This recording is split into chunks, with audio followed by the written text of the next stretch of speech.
Keistimewaan Abu Bakar, Umar, Utsman, dan Ali. Pertama, keistimewaan Abu Bakar As-Siddiq. Diriwayatkan, Abu Sa'id Al-Hudri berkata, Rasulullah bersabda, sesungguhnya orang yang paling banyak mendermakan hartanya untuk perjuangkanku dan paling setia bersahabat denganku adalah Abu Bakar. Andai saja aku diperkenankan mengangkat seorang halim atau kekasih, niscaya aku akan mengangkat Abu Bakar sebagai halilkum, akan tetapi, persaudaraan dalam Islam dan kecintaannya itu lebih baik. Tidaklah ada yang tersisa di masjid selain pintu Abu Bakar. Diceritakan, Amir Ismail tidak menyukai Abu Bakar dan Umar, bahkan, ia secara terang-terangan memperlihatkan itu karena dominasi kekuasaannya. Suatu malam ia bermimpi bertemu Rasulullah. Abu Bakar dan Umar berdiri di sisi kanan dan kirinya, sedangkan sahabat yang lain di depan dan sekitarnya. Di dalam mimpinya, Rasulullah bersabda, "Wahai Ismail, apa yang kamu inginkan dari sahabat-sahabatku?" Mendengar suara lantang dan wibawa Rasulullah, ia terbangun ketakutan, semenjak itu badannya panas. Bahkan itu berlangsung selama 7 tahun, semakin hari tubuhnya semakin kurus. Suatu hari, saudaranya yang bernama Nas masuk mendatanginya, hanya berdua. Ia berkata, "Saudaraku, sakit yang engkau derita ini sudah sangat lama. Jika engkau menyukai seorang wanita, sebagaimana kebiasaan para raja, beritahu aku akan berusaha mendapatkannya untukmu." Ismail berkata, "Tidak, bukan itu. Semua ini karena wibawa dan suara lantang Rasulullah kepadaku ketika beliau bersabda, 'Apa yang kamu inginkan dari sahabat-sahabatku?' Kemudian aku terbangun ketakutan. Tiba-tiba tubuhku panas." Saudaranya berkata, "Kau telah tunjukkan jalan keluar kepadaku, saudaraku, ini perkara mudah. Bertobatlah engkau kepada Allah dan mintalah maaf kepada Rasulullah. Setelah itu, keluarkan kebencian terhadap sahabat-sahabat beliau dari hatimu, lalu gantilah tempatnya dengan kecintaan. Niscaya Allah akan mengangkat penyakitmu berkat mereka." Seketika itu juga Ismail bertaubat, meminta maaf kepada Rasulullah, dan mencintai sahabat. Belum genap seminggu berjalan, Allah telah menyembuhkannya. Demikianlah bukti kebenaran riwayat yang menuturkan bahwa Rasulullah pernah ditanya, "Seluruh manusia berdiri mengantri untuk dihisap di hari kiamat." Rasulullah bersabda, "Ya, kecuali Abu Bakar." Kepadanya dikatakan, "Jika engkau mau, duduklah, lalu berikanlah syafaat kepada umat manusia. Atau, jika engkau mau, masuklah ke dalam surga." Diriwayatkan, Rasulullah bersabda, "Di hari kiamat, manakala penghuni surga sudah menetap di surga dan penghuni neraka sudah menetap di neraka, akan datang kepada para penghuni neraka bau yang tidak sedap. Itu menambah berat siksaan mereka 70 kali lipat. Mereka bertanya-tanya, 'Bau apa ini?' Malaikat berkata kepada mereka, 'Ini adalah bau orang-orang yang membenci Abu Bakar dan Umar.'" Keistimewaan Umar bin Khattab. Diriwayatkan, Abu Hurairah berkata, Rasulullah bersabda, "Umat sebelum kalian adalah muhadis pembaru. Jika di umatku, itu adalah Umar."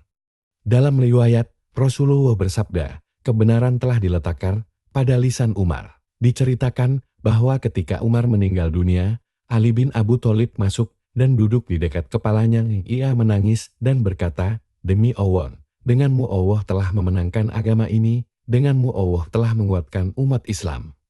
Tidak ada satupun orang di muka bumi ini yang ingin berjumpa Allah melebihi dirimu. Wahai Umar, hidup atau mati." Ibnu Mas'ud berkata, Hasan dan Husain masuk bertemu Umar yang sedang sibuk. Mereka pun duduk di hadapannya. Setelah angkat kepala dan melihat mereka berdua, Umar lantas menciumi mereka dan meletakkan 2.000 dinar, lah berkata, "Biar kalian menghalalkanku, aku tidak melihat kalian berdua masuk." Mereka kemudian pergi menemui bapaknya, tak lupa mengucapkan terima kasih atas perlakuan Umar. Ali bin Abu Thalib berkata, "Aku mengetahui tentang Umar sesuatu yang tidak diketahui orang lain. Aku mendengar Rasulullah bersabda, Umar itu adalah cahaya Islam di dunia dan lentera penghuni surga." Mendengar hal itu dari sang ayah, Hasan dan Husain berkata, "Kami tidak akan membawa hadiah untuk Amirul Mukminin yang lebih baik dari berita gembira ini." Dari kakek Rasulullah mereka pun kembali menjumpai Umar. Setelah mereka masuk, Umar bangkit dan berkata, "Selamat datang. Sebelum 1 jam aku melihat kalian berdua. Apa ada keperluan?" Mereka pun menceritakan informasi tersebut, termasuk yang terjadi di antara mereka dengan sang ayah. Umar berkata kepada putranya, "Wahai Abdullah, bawakanlah tinta, tulislah, Bismillahirrohmanirrohim. Telah menceritakan kepadaku dua syahid muda, yang merupakan pemuda surga dari ayah mereka dari kakek mereka, yang bergelar Al-Mustafa bahwa beliau bersabda, Umar adalah cahaya Islam di dunia, dan lentera bagi penghuni surga. Selanjutnya, Umar berkata kepada putranya, anakku, simpan tulisan ini, jika aku sudah meninggal nanti, lelakan ini, di kafanku, di bagian dadaku, biarkan aku menghadap Allah, dengan membawa kesaksian ini. Abdullah lantas mengambil dan membawanya ketika Umar meninggal dunia. Abdullah meletakkan tulisan itu di kafannya, kemudian ikut dikebumikan bersamanya. Keesokan harinya, mereka mendapati tulisan di atas kuburan Umar. Benar kata Hasan dan Husain, benar kata ayah mereka, dan benar sabda kakek mereka, yaitu bahwa Umar adalah cahaya Islam di dunia dan lentera bagi penghuni surga. Keistimewaan Utsman bin Affan.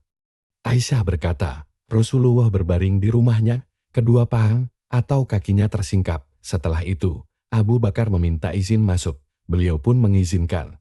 Namun beliau masih dengan posisi seperti itu, Abu Bakar bercengkraman. Selanjutnya, Umar meminta izin masuk. Beliau pun mengizinkan. Namun beliau masih dengan posisi seperti itu, Umar kemudian bercengkrama. Setelah itu, Utsman meminta izin masuk. Tiba-tiba Rasulullah duduk dan memperbaiki posisi pakaiannya. Setelah Utsman keluar, Aisyah berkata, wahai Rasulullah, ketika Abu Bakar masuk, engkau seolah tidak bereaksi dan tidak peduli. Begitu pula ketika Umar masuk, namun ketika Utsman yang masuk, engkau lantas duduk dan memperbaiki posisi pakaianmu. Rasulullah bersabda, tidakkah aku merasa malu kepada sosok yang malaikat saja malu kepadanya? Muhammad bin Abu Harmalah berkata, menurutku, itu tidak terjadi dalam satu hari. Abdullah bin Salam berkata, aku datang untuk menyelamatkan Utsman ketika disandera di rumah. Aku pun masuk menemuinya. Ia berkata, selamat datang, saudaraku. Tadi malam aku bermimpi melihat Rasulullah di sebuah pintu. Beliau menunjuk pintu di rumahku sembari bersabda, wahai Utsman, apakah mereka datang kepadamu? Ku jawab, ya. Beliau bertanya lagi, apakah mereka membiarkanmu haus? Ku jawab, ya. Beliau kemudian mengulurkan ember berisikan air. Aku pun minum hingga puas, namun aku sama sekali tidak merasa dingin. Beliau bersabda, jika mau, engkau boleh makan bersama mereka. Tetapi jika mau, engkau juga boleh makan bersama kami. Aku kemudian memilih makan bersama beliau. Pada hari itulah Utsman dibunuh sebagai syahid dalam keadaan berpuasa. Rasulullah juga bersabda, sebuah kilat berkilau di surga, menerangi malaikat. Penghuni surga bertanya-tanya, apa ini? Ini bukanlah tempat kilat, dikatakan kepada mereka, ini adalah cahaya Utsman yang sedang mengenakan sandal, karena ingin berpindah dari satu ruangan ke ruangan yang lain. Keistimewaan Ali bin Abu Thalib. Sa'ad bin Abu Waqqas berkata, Rasulullah bersabda kepada Ali bin Abu Thalib, engkau bagiku tak ubahnya Harun bagi Musa, namun tidak ada lagi nabi sesudahku. Diceritakan, ketika Rasulullah pergi ke Madinah, beliau meminta ditemani Abu Bakar. Di sisi lain, beliau juga perintahkan Ali untuk tidur di kasurnya. Ketika Ali merebahkan tubuhnya di atas kasur Rasulullah, Allah mewahyukan kepada Jibril dan Mikail, aku jadikan kalian berdua saling mencintai satu sama lain. Kujadikan umur salah seorang di antara kalian berdua lebih panjang dari yang lain. Jadi, siapa di antara kalian yang lebih mementingkan sahabatnya supaya lebih panjang umurnya? Namun, masing-masing dari mereka berdua lebih mementingkan dirinya sendiri untuk dikaruniai umur lebih panjang. Maka, Allah mewahyukan kepada mereka, tidakkah kalian ingin seperti Ali bin Abu Thalib?